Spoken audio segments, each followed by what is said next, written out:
Всем доброй ночи. Перед вами наш любимый, дорогой Салтан Салтаныч. Вот он такой.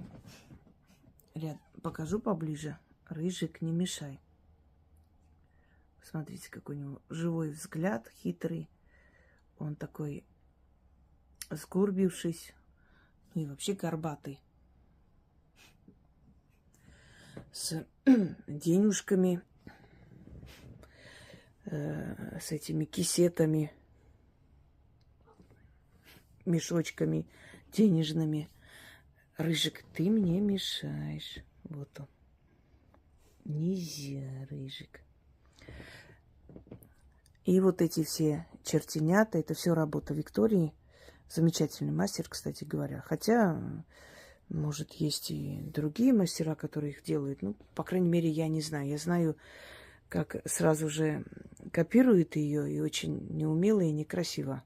Это я знаю. А вот другие работы, такие достойные, я не видела, если честно. Так вот, прозвали этого черта черт турецкий. Как видите, он весь в таких турецких одеяниях, шаровары, пояс, вот этот фес на голове, ятаган, что еще там. В общем, весь такой восточный купец. Прозвали его Салтаном, потому как считалось, что он служил у султанов. Так в стародавние времена называли султанов. Салтаны. Вот он служил у султанов, и было у него два друга, два соратника. Черт-рыцарь и черт Оли-Якши. Их очень часто можно встретить в старых русских заговорах, где призыв денежный. Хочу немного уточнить. С принятием христианства все, что было языческое, все, что было древнее, все стало считаться нехорошей, то есть антипод религии, все было запрещено, все было языческое, все было темное и так далее. Так вот, на самом деле те черти, которых боятся люди, которых мы привыкли называть чертами, те черные, лохматые, косматые, страшные черти, рожденные в недрах болота, гиблых местах, которых называли заболотные. Наверняка в детстве слышали, когда вы бесились там ночью или вечером, бабушки говорили: вы что, как заболотные, беситесь? Вот это безумие заболотное.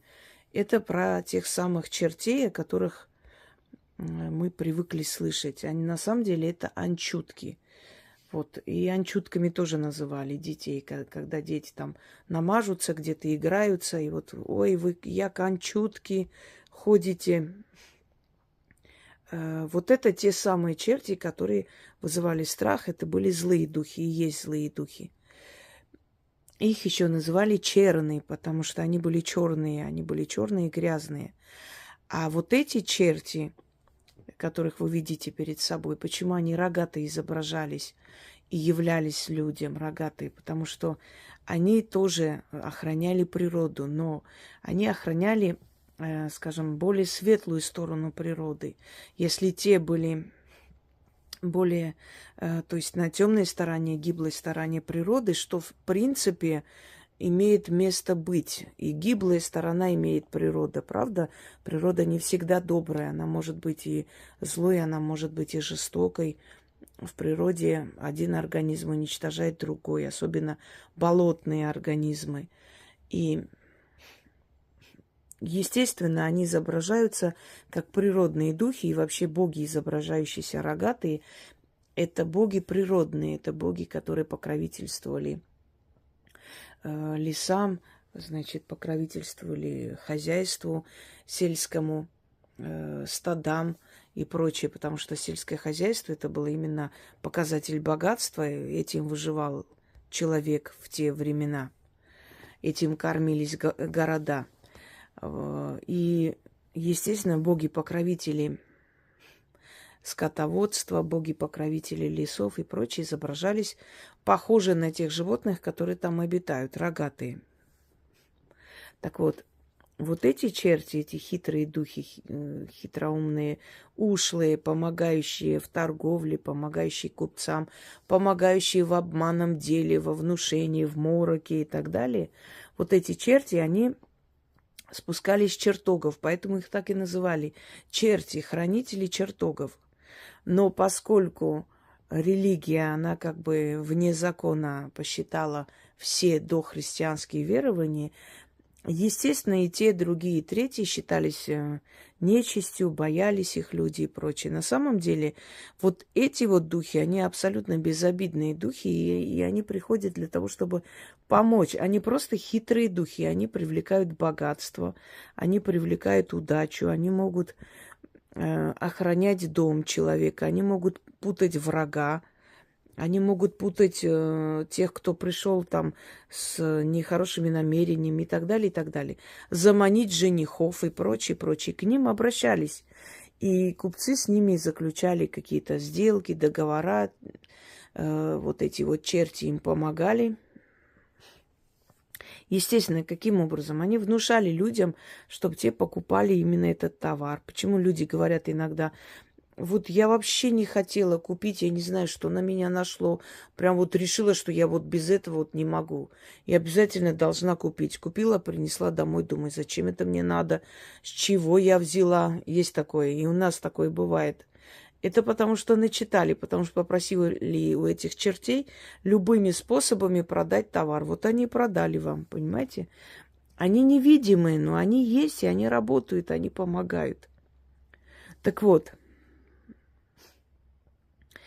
для чего нужны подобные, скажем, куклы, изображения и прочее? Мы не поклоняемся ни куклам, ни статуэткам, ни камням. Нет. Но это предметы-посредники. Если вы откроете мою лекцию и прочитаете «Малые крепостные», вы тогда поймете, о чем речь. Духи взаимодействуют с нами намного легче и быстрее, как через предмет-посредник. Они должны вселиться в физический какой-то план, физическое какое-то схожее на человека или животное предмет, и через него взаимодействовать с человеком. Их сила остается в вашем доме. А отсюда и алтари, отсюда и талисманы дома, которые вешают, отсюда и обереги, отсюда и куклы, отсюда и матанки, отсюда и там берегини, куклы и так далее, и так далее. Это все предметы-посредники, через которые эти силы общаются с нами. Вся религия Азии на этом построена, что каждый предмет – это вместилище души. Машина, кукла, какое-то изображение, картина, они все обладают определенной душой, сущностью. И могут слышать и помогать человеку или вредить, наоборот. Поэтому к этому очень серьезно относятся в Азии. И не просто так. И вот данный вот персонаж, черт турецкий, который иногда встречается в фольклоре или в русских заговорах, со своими соратниками, Оли Якши и черт-рыцарь, которые иногда приходят для того, чтобы привести хорошего жениха молодой девушке или приданое, или призывает купец, вот их черт Оли Якши и черт-рыцарь. Даже слово Якши хороший, приносящий удачу. Они приходят и служат человеку. Взамен они поселяются в вашем доме, находятся под вашим как бы покровительством. Они здесь устраивают свое вот энергетическое поле. Кроме всего прочего, время от времени желательно поставить им вино и мед. Ну, сладости. Лучше всего вино и мед. Остается это, может быть, сутки, потом просто выкидывайте, потому что духи, которые приходят, они питаются энергией, молекулами еды. Вы так показываете свою благодарность, свое почтение им, но и в то же самое время угощаете. Это кормление духов называется. И у разных народов по-разному это происходит. То же самое жертвоприношение, которое перешло в религию на Кавказе. Тот же самый курбан, который, в принципе, изначально имеет языческие корни. Это тоже кормление духов. Кормление некоторых духов зла, энергии страдания живого существа, некоторых именно тем, что вы угощаете этим мясом людей, и поэтому вот эта вот энергия благодарности, радости людей, которые уходят, то есть каждый из них берет свою энергию. Мы об этом много говорили, как-нибудь опять обновлю эту тему и поговорим с вами. Вы можете сами смастерить похожее нечто, предмет-посредник вот того самого черта Салтаныча. Но предмет-посредник в этом ритуале обязательно должен быть. Если в других ритуалах не обязательно, например, можно и так призывать, в этом ритуале он должен быть. Почему? Потому что вы говорите следующие слова, то есть «поселись в моем доме». То есть предмет-посредник, который соединяет вас с этой силой, которую вы призываете и просите о помощи, вот этот предмет-посредник в вашем доме должен быть. Он как связующее звено. Вот он находится в вашем доме, эта сила. Кто-нибудь скажет, ведь этих кукол Салтанычей может быть тысячи, да, и что везде он есть? Да, он везде, везде, где его призывают, везде, где к нему обращаются, где есть предмет-посредник с ним, он там будет и там будет помогать. Приходить на любой зов и помогать. Вы забывайте, что это духи. Они обитают вне пространства, вне времени. Они могут в одно и то же время быть в разных местах и помогать разным людям в разных просьбах. Так вот, Салтан Салтаныч, он отправляет на все 4 стороны света свою эту армию чертенят, которые идут, собирают по всему свету богатство и приносят вам. Смотрите, как это происходит. Вот вам отправляют, например, на карту деньги. В наш век намного легче призывать денежную силу. Почему? Она стала виртуальной. Если это было материально призывать намного тяжелее, чем виртуальное, энергетическое. Деньги стали энергией, опять же, снова. Деньги стали виртуальной. И поэтому их призвать намного стало легче, чем в любой другой век. Они приходят уже к вам на карту. Они приходят виртуально. Да, это цифры, но их легче притянуть уже, если вы все сделаете как положено. Так вот, они собирают, естественно, они не отбирают у людей там бриллианты, золото и не тащат к вам. Но они делают как? Они собирают энергию денежную со всего мира, со всех людей. И это не крадник от людей.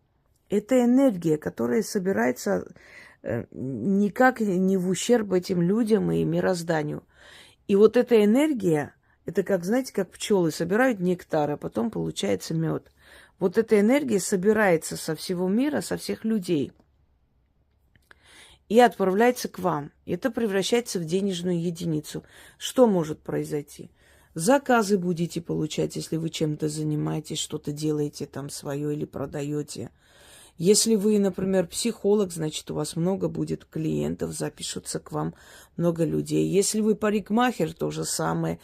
Это не просто так сверху деньги посыпятся. Они дадут вам через ваш труд. Насколько вы трудитесь и насколько заслуживаете, настолько вы и будете получать эту помощь. Но вот эти вот хитроумные духи, они будут по всему миру скакать, колесить собирать эту энергию и приносить. Вы это не будете видеть, естественно. Вот как, например, заговор начитываешь, дождь пошел, начитала, дождь прекратился. Это физическое проявление магии. Вы видите это в физическом уровне, да, на физическом плане. То же самое происходит, просто вы это не видите, но вы видите результат. Вы тайно просите, а духи вам явно помогают. И вдруг вы обнаружите, что ваше финансовое благополучие идет в гору. Даже если вы не работаете, работает там ваш супруг или родители, вы можете это провести и тем самым усилить свою денежную силу, финансовую силу вашей семьи. Что нужно делать? Для начала у вас должен быть Салтаныч. Вы можете где-то заказать, вы можете сами смастерить, если умеете, делаете. Но главное, чтобы, естественно, ему понравилось свое же изображение, и он захотел с вами взаимодействовать, и тогда в вашем доме всегда будет достаток, всегда будут деньги на еду, на обновы и прочее. Вы садитесь и посчитайте за год, сколько денег вам приходит, сколько вы успеваете. Такое ощущение, что ваши деньги как резиновые. Все одеты, обуты. Вы купили себе украшений, что вы хотели, сделали ремонт, накопили на машину, еще на какую-то крупную покупку. Все это сделали, а деньги все равно у вас остались. Каким-то чудесным образом в любом случае вам хватает на все. Это все вот эти заговоры, которые, знаете, как я говорю, вы уже забыли про заговор, что читали, но заговор о вас не забыл. Он работает, он помогает вам. И чем чаще, чем больше вы знаете, чем больше вы взаимодействуете с этими силами, чем больше сил с вами взаимодействует, тем более защищенные, тем более, скажем так, финансово защищенные вы становитесь в этой жизни. Вы становитесь фартовым человеком, потому что вам помогают огромное количество различных сил из различных пантеонов, различных культур, различных времен и так далее, и так далее. И они все, естественно, они старше могут быть нашей планеты Земля, понимаете? Какому-то из этих духов 6 тысяч лет, другому 20 тысяч лет, кому-то из них 1 миллион и прочее, прочее. Они видели еще наших прадедов. Представьте, какую мощную силу мы призываем. И невзирая на то, что вот эти вот веселые чертики, такие хорошенькие, красивые, но духи, которые стоят за ними, они очень могущественные, очень сильные. Просто они предпочитают прийти вот в таком обличии для нашего разума, чтобы мы воспринимали, не боялись, чтобы мы просили. В чем выгода их, что они нам помогают? Их выгода состоит в том, что мы, получая блага, отдаем им какую-то часть энергии радости, энергии счастья. И это их усиливает, их энергетическое поле. Это для них плюс во Вселенной, что они делают нужное дело, выполняют свою функцию и получают благодарность, вот эту энергию себе как питание, как вознаграждение. Они усиливаются. И поэтому им выгодно, чтобы у вас все время получалось, чтобы вам было хорошо, и чтобы вы опять просили и получали. Вот почему, когда вы уже нашли эту волну удачи, присоединились к этой волне, вы будете на этой волне всю жизнь. Если вы, конечно, правильно себя поведете и как бы в какой-то момент не предадите эти силы или не оскорбите их, а будете всегда правильно к ним обращаться. У вас всегда будет от них ответ и удачная жизнь. И не только у вас, кстати говоря. Через нас, через нашу кровь и наши дети получают часть, долю той удачи, которая нам дается. Итак, время от времени поставьте вино и мед перед Салтанычем и 6 раз начитайте этот заговор. через некоторое время, через час, два, три, через сутки, этот мед и прочее можете вылить. Могут ли у вас быть, например, отдельное место вот для ваших чертенят? Можете. Отдельный алтарь именно для них. Вы знаете, друзья мои, почему ваши алтарные куклы, статуэтки и прочее должны быть хорошего качества, красивые, чтобы вам приятно было к ним подходить и начитывать, и усиливать, и приумножать вашу удачу. Когда вам приятно открывать кошелек, когда он у вас красивый, не разодранный, разорванный, дырявый, куда вы скомканно суете там деньги и не хотите считать, вот то, что вам неприятно, вы к этому не хотите подходить и возвращаться. Если у вас телефон разбитый, вы не хотите его вытаскивать и смотреть туда. У вас все время отрицательные эмоции связаны с ним. Поэтому у вас телефон должен быть красивый, хороший, по крайней мере, не разбитый, не растресканный. Если он такой, надо, значит, его поменять. У вас алтарь должен быть красивый, чтобы вам хотелось, чтобы у вас было эстетическое удовольствие подойти и начитать, а не избежать вот этого места как неприятное место. Понимаете? То место, которое вам не приносит приятные ощущения, это место вы не любите. Следовательно, у вас будет отторжение. Если вы не любите свою работу, вы не будете подходить туда, значит, просить что-либо. С радостью, неправильно сказать, я про алтарь перепутал. Вы не будете с радостью туда ехать, а как на каторгу. То есть алтарь, принадлежности алтарные, статуэтки, куклы и прочее, они должны вам, прежде всего вам предоставлять удовольствие. И тогда вы с радостью будете проводить эти работы, которые будут вам давать все блага жизни. Итак, теперь, значит, заговор. А каким образом благодарить и угощать его, я уже вам сказала. Читать, да, читать 6 раз. Желательно 6 раз. Жил-да был хитрый черт. У салтанов служил, с богачами дружил. Злато в сундуки собирал, в казне своей прятал. Его самого салтаном прозвали, чертом турецким. Он над всеми чертами главный. И в слугах у него черт Оли-Якши и черт-рыцарь. Да дюжина чертей, хитрых, ушлых, знают свое дело. Они купцам помогают, иным людям подсобляют. Позову я да кликну тебя, Салтан Салтаныч. Ты мне помоги и мне подсоби. А я зато тебя у себя поселю. Вином угощу, метком побалую. Отправит черт Салтан черта рыцаря налево, а Олы-Якши направо. Да чертей по всему миру. И накажет им, и прикажет им. Со всех злато да серебро, да иное добро собирать и мне в дом нести. Как он прикажет, так черти и сделают. Пока Салтаныч в моем доме живет,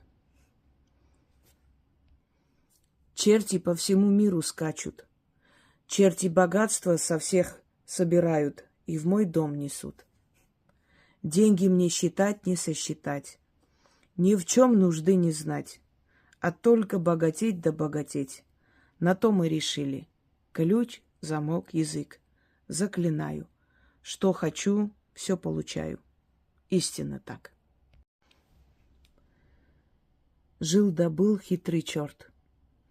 У салтанов служил, с богачами дружил. Злато в сундуки собирал, в казне своей прятал. Его самого салтаном прозвали, чертом турецким. Он над всеми чертами главный. И в слугах у него черт Оли-Якши и черт-рыцарь. да дюжина чертей, хитрых, ушлых, знают свое дело. Они купцам помогают, иным людям подсобляют. Позову я да кликну тебя, Салтан Салтаныч. Ты мне помоги и мне подсоби, а я зато тебя у себя поселю. Вином угощу, метком побалую. Отправить черт Салтан, черта рыцаря налево, а олы якши направо. Да чертей по всему миру, и накажет им, и прикажет им. Со всех злато да серебро, да иное добро собирать и мне в дом нести. Как он прикажет, так черти и сделают. Пока Салтаныч в моем доме живет, черти по всему миру скачут. Черти богатства со всех собирают и в мой дом несут. Деньги мне считать не сосчитать, ни в чем нужды не знать, а только богатеть да богатеть. На то мы решили. Ключ, замок, язык. Заклинаю. Что хочу, все получаю. Истинно так. Жил да был хитрый черт. У салтанов служил, с богачами дружил. Злато в сундуки собирал, в казне своей прятал. Его самого Салтаном прозвали, чертом турецким. Он над всеми чертами главный. И в слугах у него черт Оли-Якши и черт рыцарь. Да дюжина чертей, хитрых, ушлых, знают свое дело. Они купцам помогают, иным людям подсобляют. Позову я да кликну тебя, Салтан Салтаныч. Ты мне помоги и мне подсоби, а я зато тебя у себя поселю. Вином угощу, метком побалую.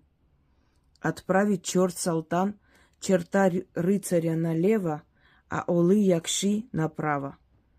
Да чертей по всему миру, и накажет им, и прикажет им. Со всех злато да серебро, да иное добро собирать и мне в дом нести. Как он прикажет, так черти и сделают. Пока Салтаныч в моем доме живет, черти по всему миру скачут. Черти богатства со всех собирают и в мой дом несут. Деньги мне считать не сосчитать, ни в чем нужды не знать, а только богатеть да богатеть. На то мы решили. Ключ, замок, язык. Заклинаю. Что хочу, все получаю. Истинно так. Жил да был хитрый черт. У салтанов служил, с богачами дружил. Злато в сундуки собирал, в казне своей прятал. Его самого Салтаном прозвали, чертом турецким. Он над всеми чертами главный. И в слугах у него черт Оли-Якши и черт рыцарь. Да дюжина чертей, хитрых, ушлых, знают свое дело. Они купцам помогают, иным людям подсобляют. Позову я да кликну тебя, Салтан Салтаныч. Ты мне помоги и мне подсоби, а я зато тебя у себя поселю. Вином угощу, метком побалую. Отправить черт Салтан, черта рыцаря налево, а олы якши направо. Да чертей по всему миру, и накажет им, и прикажет им. Со всех злато да серебро, да иное добро собирать и мне в дом нести. Как он прикажет, так черти и сделают. Пока Салтаныч в моем доме живет, черти по всему миру скачут. Черти богатства со всех собирают и в мой дом несут.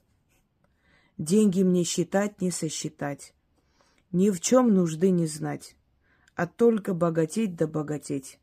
На то мы решили. Ключ, замок, язык. Заклинаю. Что хочу, все получаю. Истинно так. Жил да был хитрый черт. У салтанов служил, с богачами дружил.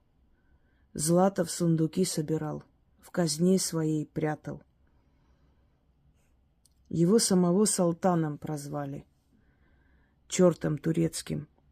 Он над всеми чертами главный. И в слугах у него черт Оли-Якши и черт-рыцарь. Да дюжина чертей, хитрых, ушлых, знают свое дело. Они купцам помогают, иным людям подсобляют. Позову я да кликну тебя, Салтан Салтаныч. Ты мне помоги и мне подсоби, а я зато тебя у себя поселю. Вином угощу, метком побалую. Отправить черт Салтан черта рыцаря налево, а Олы-Якши направо. До чертей по всему миру, и накажет им, и прикажет им. Со всех злато да серебро, да иное добро собирать и мне в дом нести. Как он прикажет, так черти и сделают, пока Салтаныч в моем доме живет. Черти по всему миру скачут, черти богатства со всех собирают и в мой дом несут. Деньги мне считать не сосчитать, ни в чем нужды не знать, а только богатеть да богатеть. На то мы решили. Ключ, замок, язык. Заклинаю. Что хочу, все получаю. Истинно так. Жил да был хитрый черт. У салтанов служил, с богачами дружил. Злато в сундуки собирал, в казне своей прятал. Его самого салтаном прозвали, чертом турецким. Он над всеми чертами главный. И в слугах у него черт Оли-Якши и черт-рыцарь. Да дюжина чертей, хитрых, ушлых, знают свое дело. Они купцам помогают, иным людям подсобляют. Позову я да кликну тебя, Салтан Салтаныч. Ты мне помоги и мне подсоби, а я зато тебя у себя поселю. Вином угощу, метком побалую. Отправить черт Салтан черта рыцаря налево, а Олы-Якши направо. До чертей по всему миру, и накажет им, и прикажет им. Со всех злато да серебро, да иное добро собирать и мне в дом нести.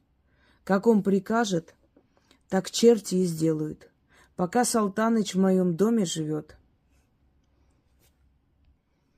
Черти по всему миру скачут, черти богатства со всех собирают и в мой дом несут. Деньги мне считать не сосчитать, ни в чем нужды не знать, а только богатеть да богатеть. На то мы решили. Ключ, замок, язык. Заклинаю. Что хочу, все получаю. Истинно так.